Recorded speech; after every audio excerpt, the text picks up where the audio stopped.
İsrail mallarının satılmadığı bir market açmaya niyet ettik. İnşallah o taraf niyetimiz hayır, akıbetimiz de hayır olur. Ya Rabbim sen bereketli ol. Ya Rabbim sen bize hayırlı kıl. Ahiretimiz için azık kıl. İlâ şerefin nebiyyâ elhamdülillâhi rabbil âlemin. Fâtiha ma'as salavat.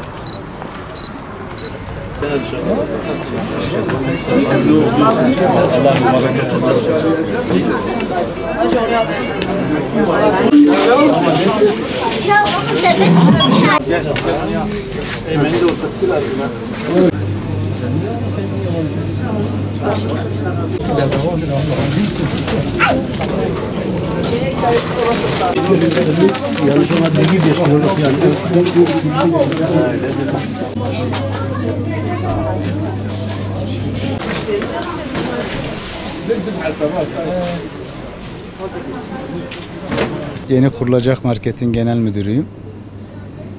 Marketimiz 15 Diyarbakırlı genç iş adamı tarafından kurulmuş. Boykot hassasiyeti olan gençler Diyarbakır'da da bu marketi kurmak istediler. Amacımız etik değerlerimize sadık kalarak müşteri memnuniyetini ön planda tutan bir alışveriş deneyimi sunmaktır. Halkımızın hassasiyetlerine dikkat etmektir. Aynı zamanda topluma katkıda bulunmayı ve sağlıklı bir gelecek inşa etmeyi de kendimize misyon ettik.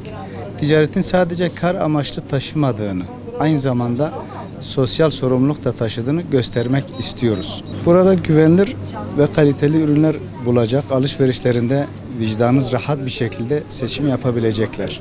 Diyarbakır halkımız bunu düşünerek gelebilirler. Türkiye'de üretilen ürünlere, bu esnafımıza, üreticilerimize destek olmak istiyoruz. Onların da bu tür yerlere destek vermelerini talep ediyoruz.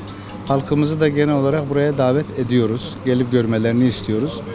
Üzücü bir şey var ki biz küçük bir marketi maalesef boykotta olmayan ürünlerle doldurmak istedik ama takriben %60, %70 doldurabildik. Bu da bizi üzüyor maalesef. İnşallah üreticilerimiz için bu bir çağrı olur. Onlar da daha güzel ürünler, daha kaliteli ürünler, fiyat odaklı ürünler üretip daha fazla bu tür yerlere destek vermelerini istiyoruz. Dünya genelinde özellikle Filistin'de yapılan soykırıma destek veren firmaları boykot etmek amaçlı kurduğumuz bir markettir. O tür hassasiyeti olan bütün halkımızı buraya davet ediyoruz. Gönül rahatlığıyla alışverişlerini yapıp kesinlikle soykırıma destek veren ürünlerin olmadığı bir markette olduklarını hissedecekler burada. Hepsini buraya davet ediyoruz. Bu marketi özellikle açmamızdaki gaye kesinlikle Amerika ve İsrail ürünlerine, Filistin'e destek olmayıp da karşısında duran tüm ürünleri almamakla ilgili bir karar aldık ve böyle bir market kurduk.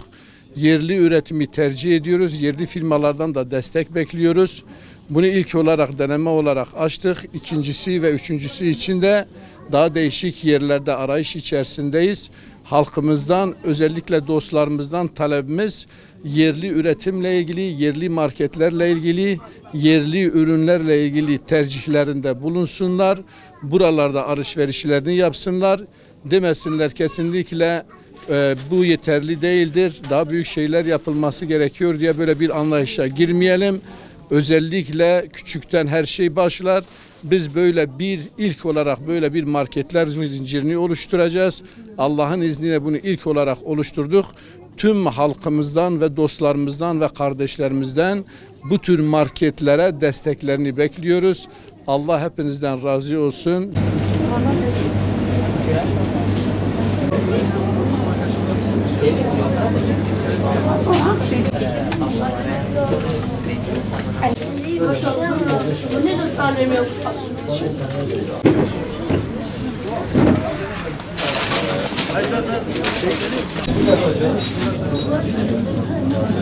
İyi tamam, belki bu paketi almışken. Baba bu bana değil.